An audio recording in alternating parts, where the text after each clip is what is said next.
reka dukomereze amashyi menshi cyane. My tongue clap to the Lord.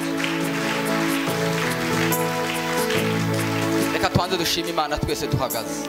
Let's all thank the Lord as we stand up. Mana turagushimiye. Father, we thank you. Tugushimiye kuri Imana nziza. We thank you for your good God. Tugushimiye ku bw'itariki enye z'ukwa kane. We thank you for 4th April. Twibuka ko uyu munsi watuzukiye. As we remember that you resurrected for us. Turagushimiye mwami wacu. We thank you, Lord Jesus. Ntabwo waheze mu gituro. You never remained in the tomb. Uyu munsi dufite ibyishimo mu mitima yacu. Today we are so happy yuko uri muzima.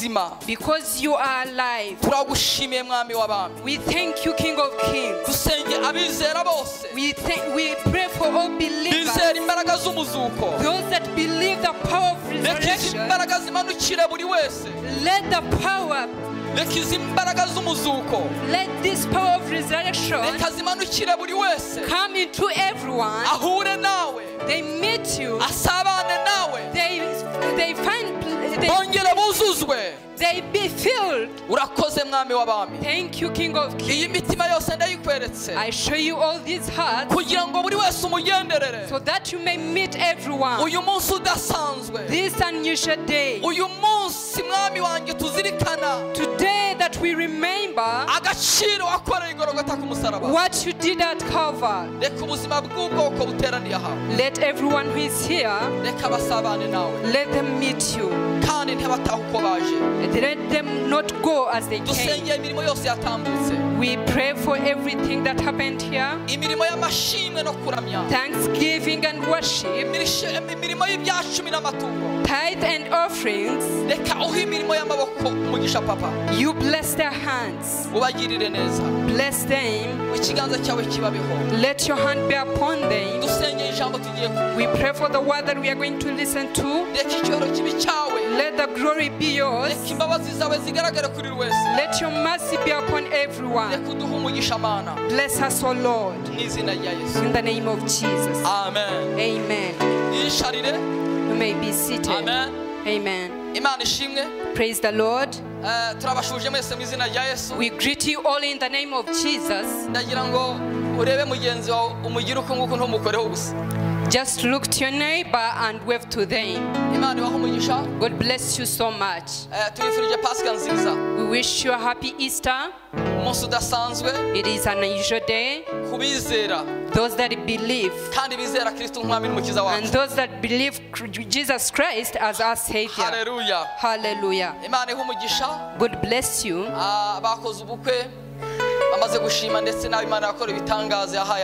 Those that got married and those that bought houses have thanked the Lord.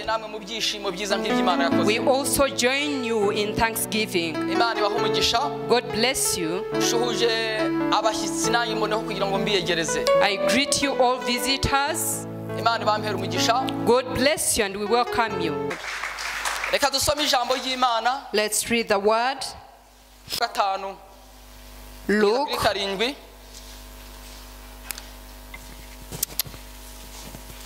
Ndagerageza kwihuta uno munsi mukuru ariko turanihuta kugira ngo twumve ijambo y'Imana ndetse tugende no kumeza y'umwami. We are also going to have communion. Amen. Amen. Abagore baratinya bubika amaso nuko abagabo barababaza bati niki gitumye mushakira umuzima mu bapfuye. Amen. Luka 24 murongo waho wa 5 kugeza kuri 7. Komeza. Ntari hano ahubwo yazutse. Mwibuke ibyavuganye namwe akiri Galilaya ati umwana w'umuntu akwiriye kugambanirwa ngo afatwe n'amaboko y'abanyabyaha ahambwe maze azuke ku munsi wa gatatu. Amen. Imana ihabwe icyubahiro. Praise the Lord. Ibyahishuwe 5 murongo wa 1 kugeza Revelations 5. 5. Yashuwe 5. Revelations 5. Murongo wa 1 kugeza kuri 5.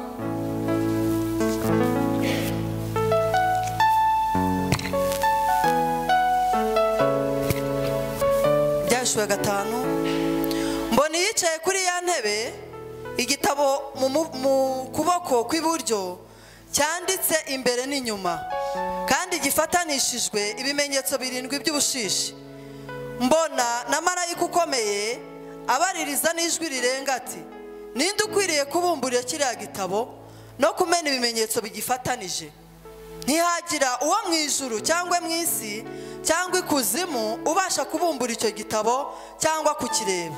Nuko ndizwa cyane nuko hatabonetse ukwiriye kubumbura icyo gitabo habe no kukireba. Umwe muri ba bakuru arambwira ati, wirira, dore intara yo mu muryango wa Yuda n'igishyitsi cya Dawidi aranesheje, ngo abumbure igitabo amene ibimenyetso 7 bigifatanije. Amen. Ibice 8 murongo wa mbere byahishuwe. Revelations 8. 8 murongo wa mbere. Umwana w'intama amenye ikimenyetso cya 7 mu ijuru habituze nk'igice cy'isaha. Amen. Mana ndagushimiye. Lord, we thank you kubw'ijambo ryawe Mana. For your word.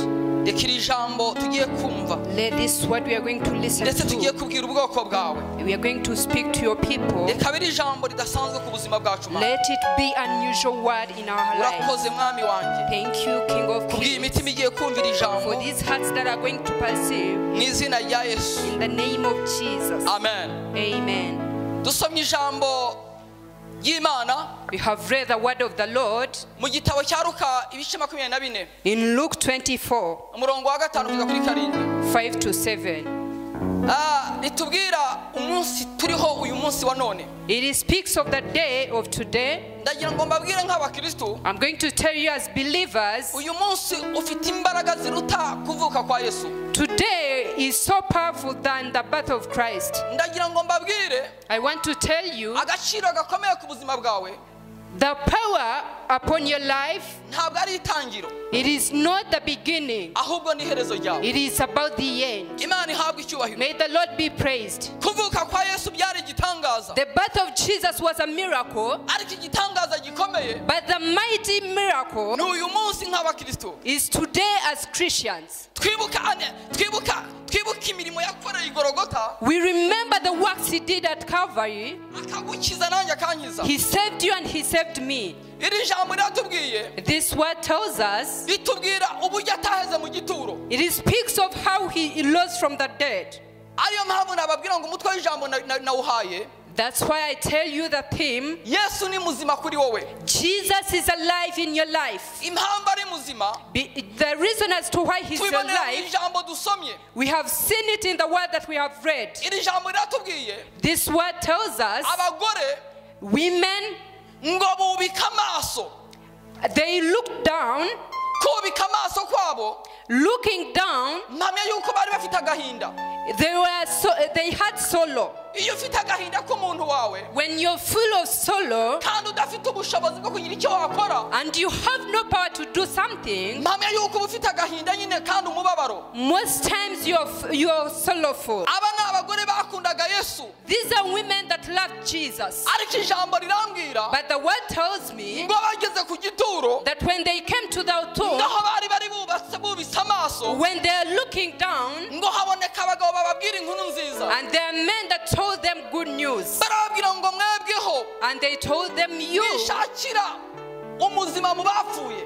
Don't look for life in the day. Bivuga ngo uwo munsi babona ibihamya. Meaning on that day they had gotten. Babona n'inkuru nziza yo kwamamaza ubwami. They got news to speak about the kingdom. Batanga amakuru yo mu bwami. And they gave the news about the kingdom. Yesu ari muzima. And they said Jesus is alive. Icyo ni ikintu gikomeye. That is a great thing. Icyo ni ikintu cyaguhumuriza. It is something that can give you peace. Ukavuga ngo umwami wanjye nubwo ari muzima. And you say that when Jesus is alive, nanjye ntacyo nkibaye. I will never fear. Kubera umwami wanjye ni muzima. Because my king is alive. Iyo ni imirimo Yesu yakoze. Those are the works Jesus did. Ndaza kuvuga inkingi zigera kuri 7.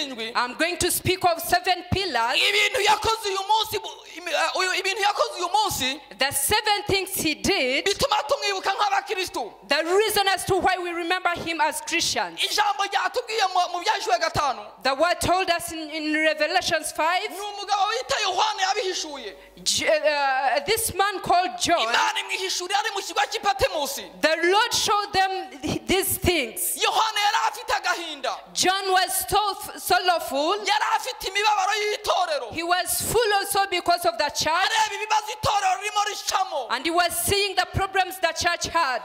Yohana Imana iza kumuha amakuru. And the Lord gave news to John kugira ngo ayabwire amatorero arindwi. so that he can give them to these 7 churches. ayabwire amakuru yo mu bwami. So that he may give them the news of the kingdom. muzirikane uyu mugabo bita Yohana. I want you to look unto John. ikintu bamujijije. The main thing why bamujije ko yahamyaga ubwami. they attacked him because he used to speak of the agahamya kingdom. Kristo yabonye. He used to manifest of the Lord. torero ry'Imana mureke mbabwire. Church of the Lord, let me tell you.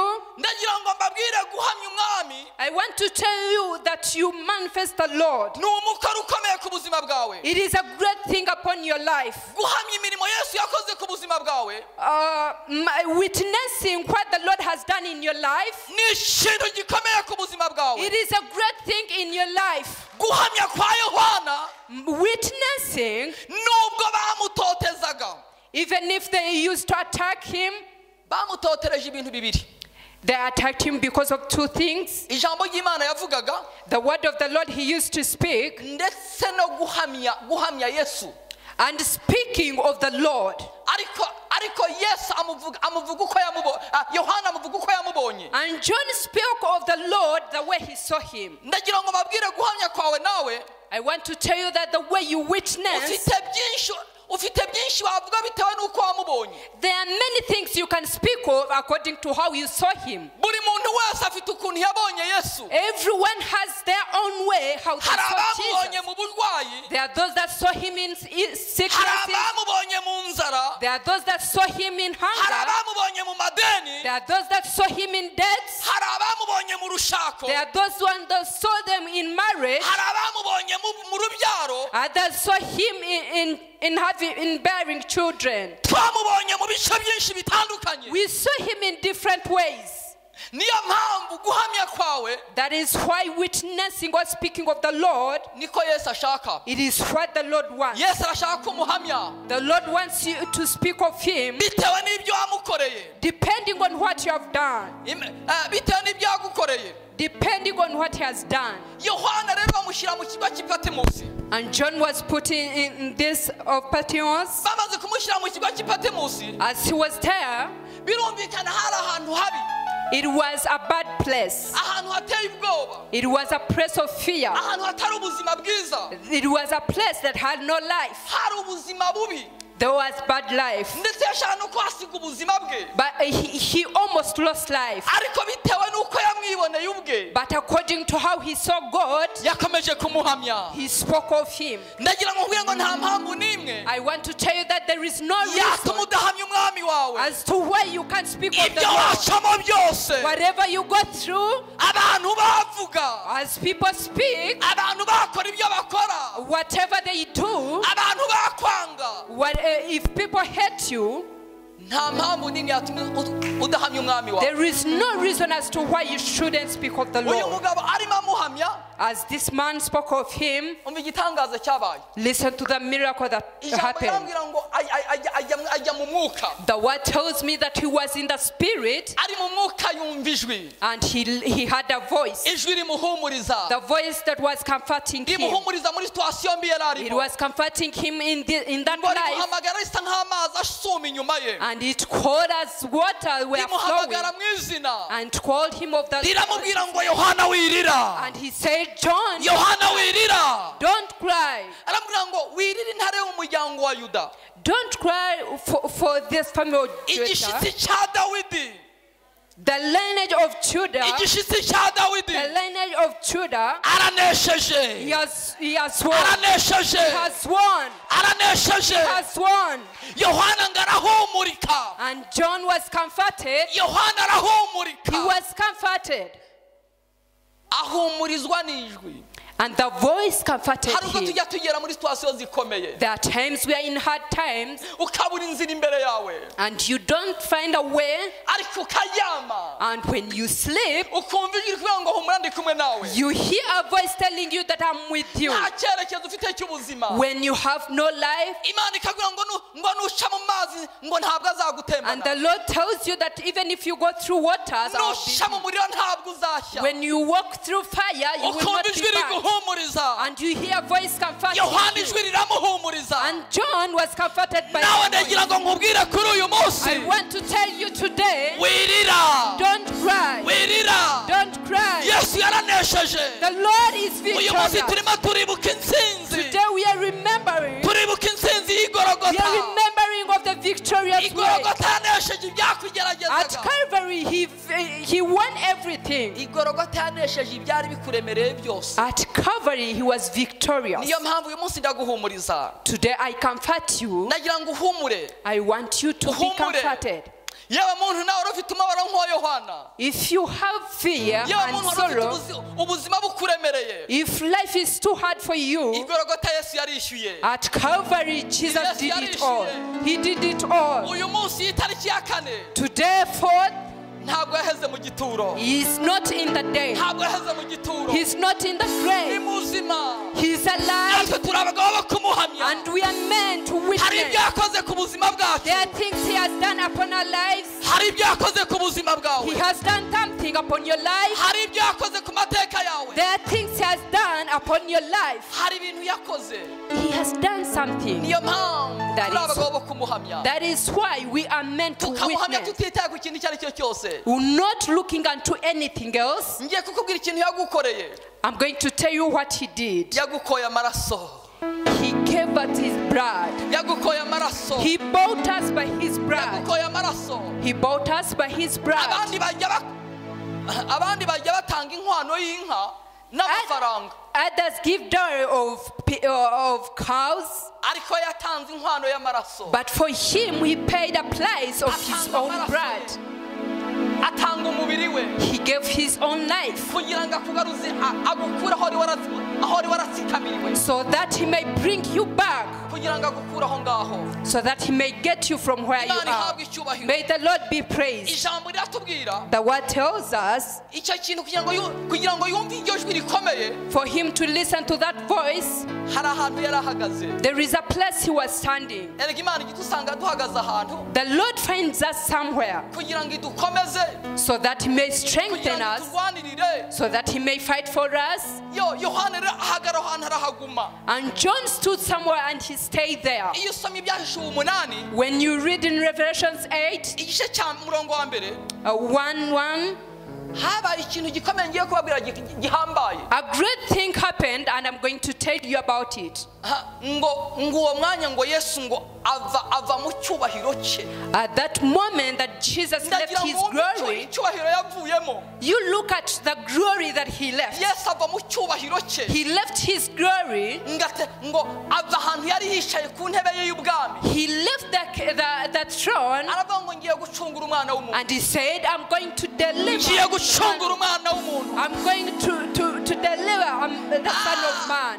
ngo ngiye gucungura umwana w'umuntu I'm going to deliver a son of atera man. intambwe ya mbere And then he made the first step.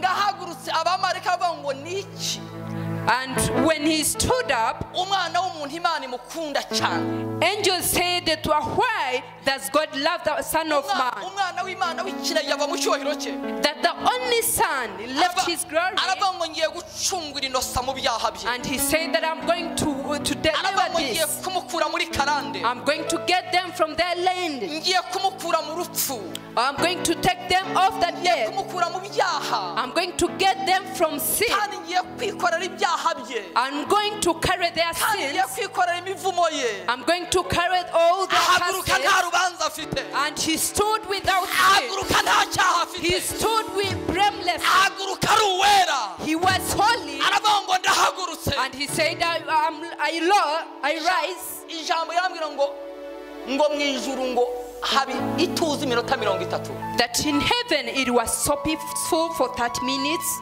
kandi birakomeye mu ijuru n'umunota umwe abamarayika bavuga ngo uruwera urera. It is great to find 1 minute that angels are not, nta kintu gikorwa mu ijuru, that for 30 minutes there was nothing that happened. Yes, aza kugukorera. And Jesus came to work for us. Aza kugukora utabyemera. He came to work for us without agreeing. Aza kugukorera uri mubi. He came when we were not good. He came when we are not looking good.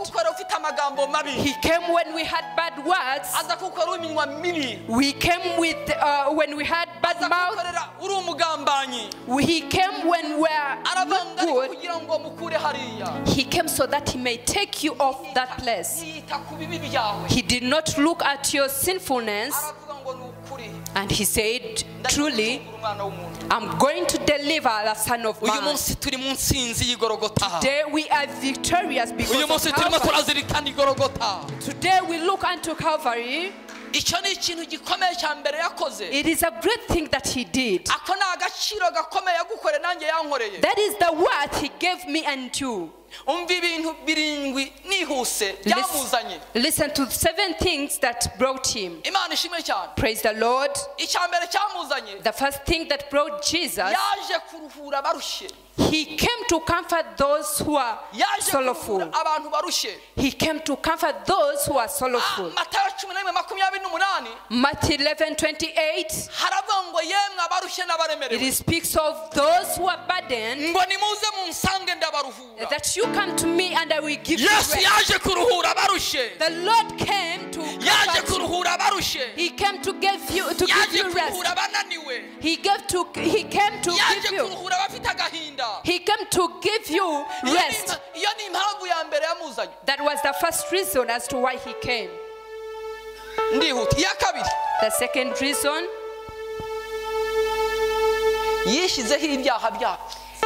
he made himself sinful for our sake. Isaiah 53.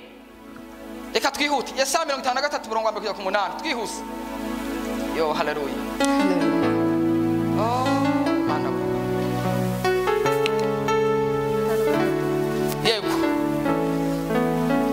Ninde wizeye ibyo twumvise? Ninde yizeye ibyo tumaze kumva? Kandi ukuboko k'Uwiteka kwahishuriwe nde? Kandi ukuboko k'Uwiteka kwahishuriye nde? Kuko yakuriye imbere ye nk'ikigeshigeshi, yego, nk'igishyitsi cyumburira mu butaka bwumye. Ntiyari afite ishusho nziza cyangwa igikundiro, kandi ubwo twamubonaga ntiyari afite ubwiza bwatuma tumwifuza. Yarasuzugurwaga, akangwa n'abantu. Yari umunyamibabaro wamenyereye intimba. Yasuzugurwaga nk'umuntu abandi bima amaso, natwe nitumwubahe. Amen. Komeza ikutira n'ingoga. Nukuri nimba zacu nizo yishyizeho. Nukuri nimba zacu nizo yishyizeho. Imibabaro yacu niyo yikoreye. Imibabaro yacu niyo yikoreye. Ariko twebweho twamutekereje nk'uwakubiswe n'Imana. Ariko twebwe twamutekereje nk'aho Imana yamukubise. Agakubitwa nayo. Agahetamishwa n'imibabaro. Yacu. Nyamara ibicumuro byacu. Nibyo yacumitiwe. Yashenjaguriwe gukiranirwa kwacu. Igihano kiduhesha amahoro cyari kuri we. Kandi imibyimba ye niyo yadukirishije. Amen. Dukomere umwami wacu amashyi menshi. Might have come to the Lord.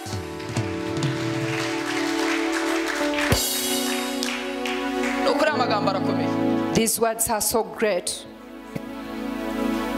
Kare mukozi Imana Jimmy mwitano ya mbere.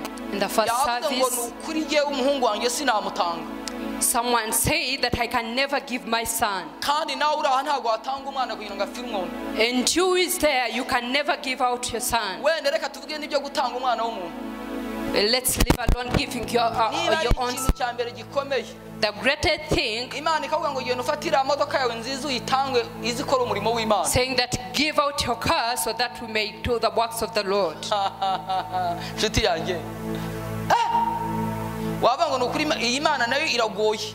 You may say that this Lord is also hard. siko bimeze ariko reka mbabwire noneho ukabiha n'umuntu udakunze and you give it to someone you don't love. kubitanga ni kimwe. Giving is one thing. You may give it to someone because you have loved them. But giving it to someone you don't love, he came to love you when you did not know him or even love him. It is hard for you to die for someone who is sinful, to die for someone who is in prison, and you know they have done bad, and you get all their sins and you put them upon yourself. And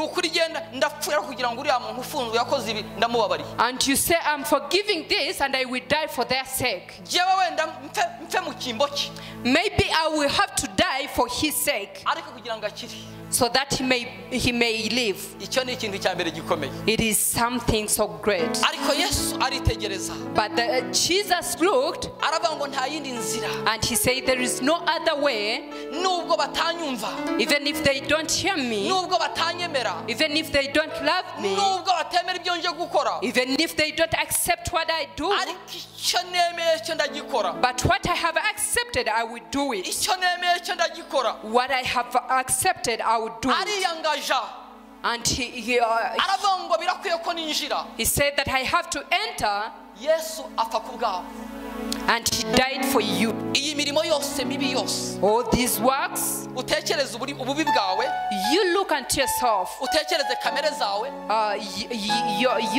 what you do, your history, all the sins that you have done. And when Jesus came, he said that I forgive you. And he gave the price. He gave his own blood, so that you may be good from where you are, from that hard life. Friend,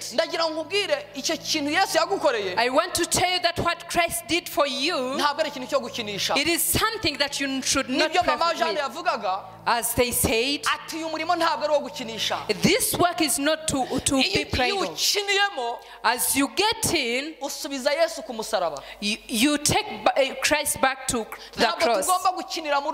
You shouldn't pray in this line, because he paid the price, so that we may get eternal life. The third thing he did, hallelujah, he came to give us eternal life. We read it in John 11, 25 and 26. Yohana 11 umurongo waho wa 25.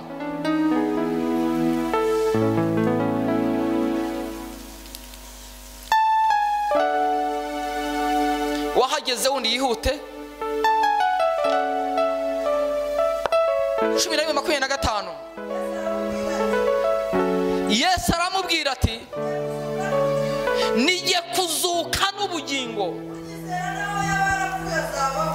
Unyizera naho yaba yarapfuye azagira gute? Azabaho. Yego. Kandi umuntu wese ukiriho, unyizera ntabwo azapfa iteka yose. Mbese mwizeye ibyo?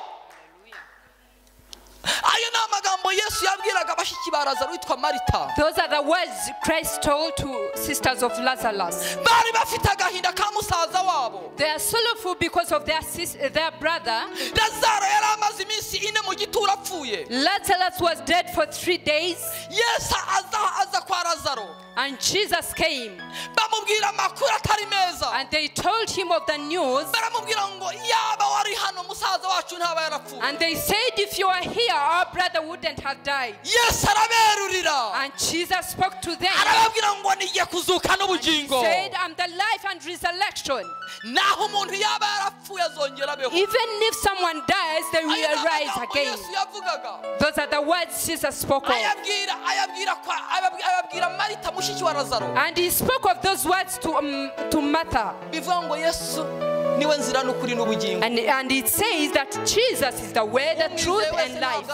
Those that believe in him will never die. Kuko niwe bugingo. Because he's a life. Yesu yaje gutanga ubugingo. He came to give us life. Ntabwo yaje kuduha iby'isi gusa. And he did not come to give us only the earthly things.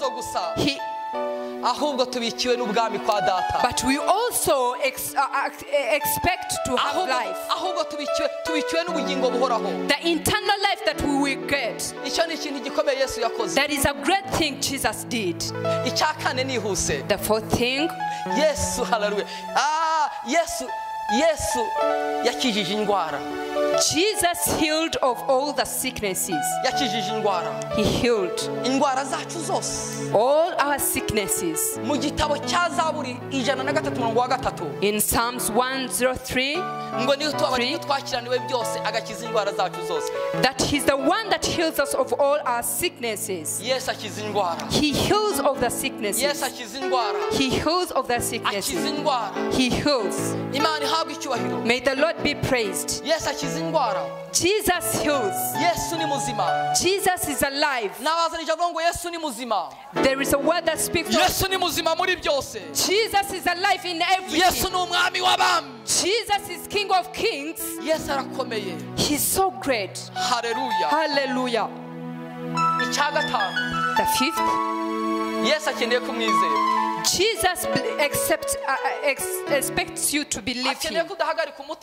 He wants you not to be. He doesn't expect you to. John 14.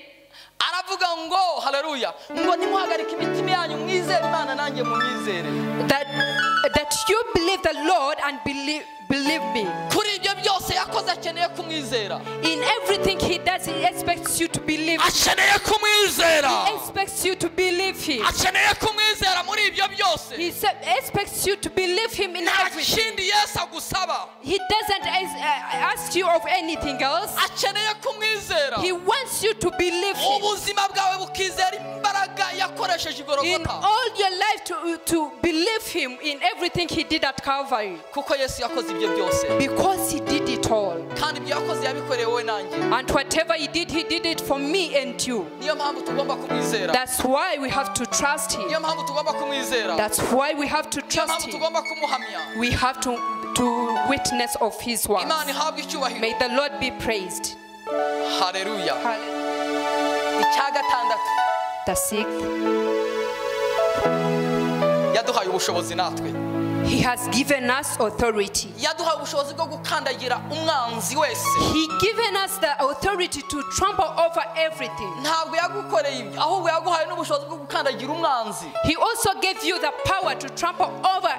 Muri Yesu yaguhaye ubushobozi. In Christ Jesus he gave you authority. Muri Yesu uri umutsinzi. In Jesus you are victorious. Muri Yesu uri umunyembaraga. In Jesus you are strong. Muri Yesu uri umwami. In Jesus you are a king. Kubera umwana w'umwami aba ari umwami. Because the son of king is here. Yaguhaye ubushobozi. He has given you power. Mu gitabo cya Luka ibice 10. In the book of Luke 10. Umurongo wa 19. On the 11th verse. Aravuga ngo dore ndahaye imbaraga n'ubushobozi bwose. He says that I give you power and authority zo gukandagira inzoka na scorpion. To trample over snakes and scorpions. Imbaraga z'umwanzi zose. Every power of the darkness. Muri Yesu mwahawe. Ndagira ngo nkubwire inshuti yanjye. I want to tell you friends. Uyu munsi Yesu aragira ngo umwizere. Jesus wants you to Yesu aragira ngo umwizere. Jesus wants you to believe. Nta kintu kigomba kugutera ubwoba. Nothing should scare you. Nta n'ikintu kigomba kuguca intege. And there isn't anything that should discourage you. Muri we harimo ubushobozi. In you there is authority. Muri we harimo ubushobozi. In you there is authority. Natangariye Imana. Reka wumve ubushobozi ufite. Let me tell you of the authority that you have. Hallelujah. Hallelujah. Somera ibyahishuwe 10 umurongo wa 5 wa 6. Let's read in Revelations. Ngabaruza abadayimoni. Nshuti yanjye ntabwo wizera. Kwizera byonyine kuri muri wowe. Harimo umuriro muri wowe. There is fire in you. 11 umurongo wa 5 n'uwa 6. Kandi iyo umuntu ashatse kubagirira nabi. Kandi iyo umuntu ashatse kubagirira nabi. umuriro ubava mu kanwa, umuriro ubava mu kanwa, ukotsa abanzi babo, ukotsa abanzi banyu. kandi nihagira umuntu ushaka kubagirira nabi, kandi nihagira umuntu ushaka kubagirira nabi, uko niko akwiriye kwicwa. uko niko akwiriye kwicwa. bafite ubushobozi, mufite ubushobozi bwo gukinga ijuru, bwo gukinga ijuru, ngo imvura itagwa, ng'imvura itagwa mu minsi yo guhanura kwabo, mu minsi yo guhanura kwanyu. kandi bafite ubushobozi, kandi mufite ubushobozi bwo guhindura amazi amaraso, bwo guhindura amazi amaraso, no guteza isi ibyago byose uko no bashatse. guteza isi ibyago byose uko mushatse. abo ni bande? Who are those? abo ni bande? Who are those?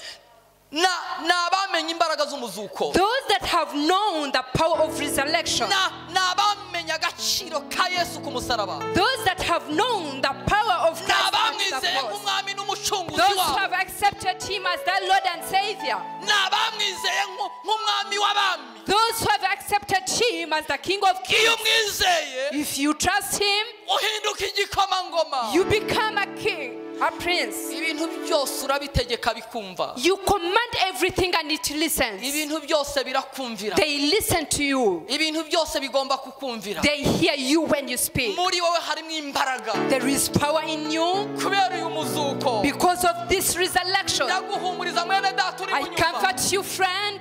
ufite ubushobozi bwo gutegeka ikintu kikakumvira You have power to speak upon kubera twemera Yesu nk'umwami, because you accepted Jesus as your king. kubera iri zina twamenye rirakomeye. Because the name we have known is so great. Mw'abantu, uyu mugabo yaduhinduriye identite. This man changed our identity. uyu mugabo yagucomokoye ahantu wari warazirikiwe. He got us from where we were buried. uyu mugabo yagukuye mu bigirwamana kugira umuntu. He got you from all the idols. kuvuga iryo zina byonyine, And when you speak of that name, ukarivuga iryizeye, and you speak of it when you believe, rinetraliza imbaraga zose, it conquers every power. rinetraliza ubutware bwose, It conquers every kingdom. iri hejuru y'ibintu byose. It is above everything else. uyu mugabo yakoze imirimo. This man did great works. ndababwira ngo muhumure, I tell you, be ndababwira ngo comforted. dufite ubutsinzi. We are uyu munsi victorious. dufite ubutsinzi. We are victorious. yishyuye ibintu byose yarabikoze. He paid it all. icyo agusaba kugira ngo umwizere. He expects you to believe him. numara no kumwizera umuhamya. After believing him, speak of him. ariko uyu munsi abantu bafite ubwoba, Today people are so, ntabwo bagihamya imirimo y'Imana. they are full of fear. They don't work for the Lord. iyo umuntu yaguhaye inkuru amwirahira kavuga ngo kanaka yampaye, ariko uyu munsi abantu ubwoba bwaravuga ngo turi mu isi y'ubwoba. We are in the world full of fear. ubwoba bumaze abantu.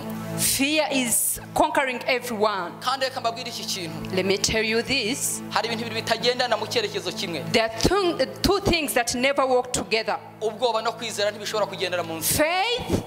Faith and fear never come together. kimwe kirasigara.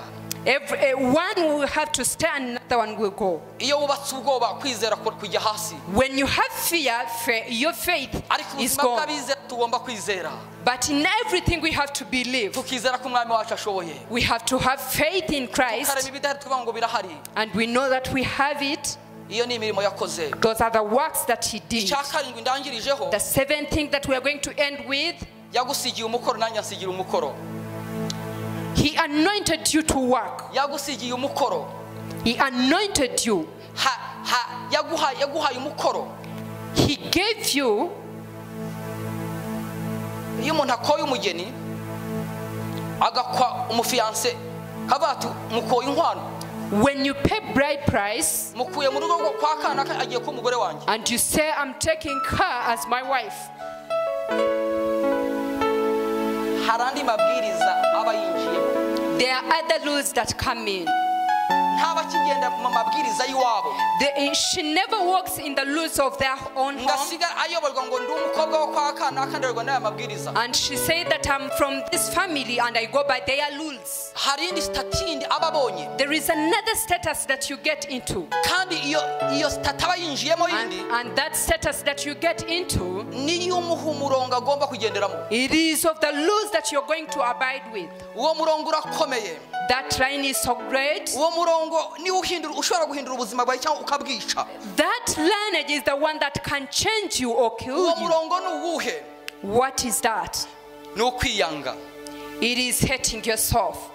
Ukavanga ibyo kamera ishaka ndabisiga hasi. That whatever the body wants, I will let go. Ndumva icyo umwuka untegeka. And I will withdraw of that the spirit tells me. Ari byo bidufasha kugira ngo ibi data uyu mukoro data ashaka kugira ngo tugenderemo neza. And it helps us to walk by the rules of Jesus Christ. Kandi uwo mukoro ntureba abashumba abavuga butumwa oya urebwa umukristo wamenye Yesu. That doesn't concern only pastors but everyone that has known Christ. Urareba buri muntu wese wishaye hangaha. It concerns you, everyone who is here. Cyokora utarakira umwami n'umukiza ashyira ukuboko hejuru murebe. But for those who haven't accepted Jesus as their Lord and Savior, you can raise your hand. Utaramwakira ashyira ukuboko hejuru. If you haven't accepted Jesus as your own Savior, bivuga ngo ubungubu mwese uyu mukoro ngiye kubabwira mwese urabareba. It means whatever I'm going to speak of, it concerns you all. Matayo 28 umurongo wa 18 kugeza 20 niho ndangirije. Matthew 28. Ihute mukozi w'Imana.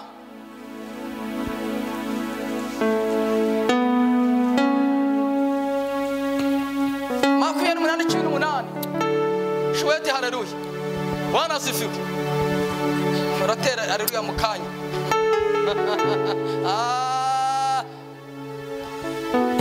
Nuko Yesu arabegera avugana n'abati. Yesu arabegera avugana n'abati.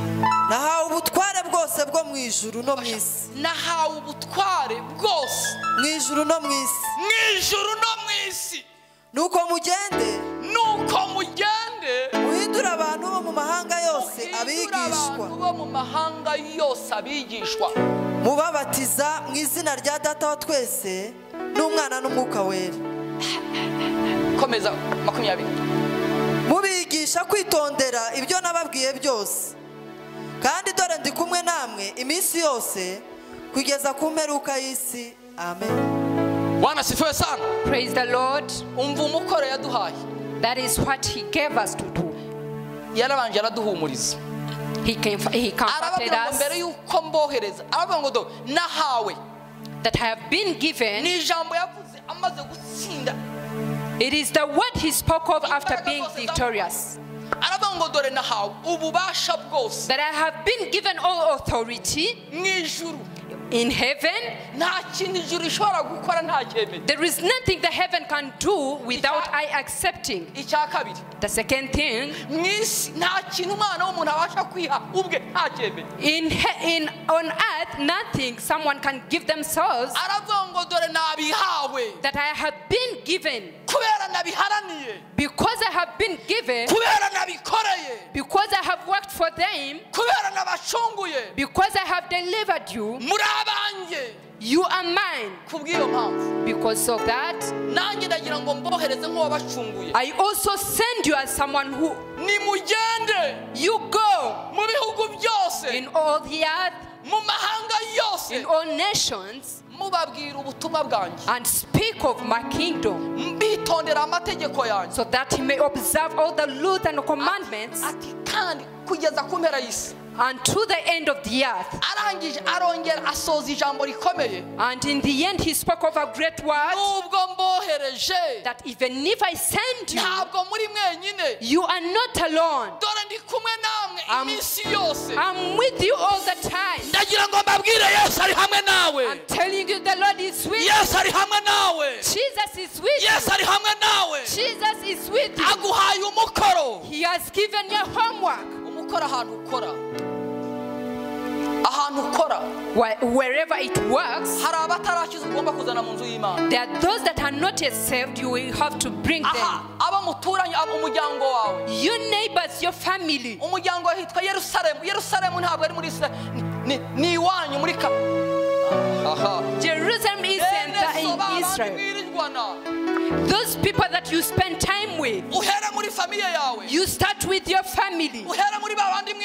Start with those that you studied with. Start with those that you work with.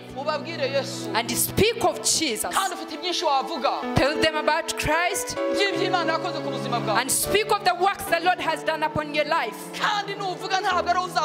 And when you speak, it is not you that will be speaking, because He says that He is with you in the earth. Bless you, church. I tell you that Jesus is alive. He's alive in your life. There is nothing He cannot do. A mighty hand clap to the Lord.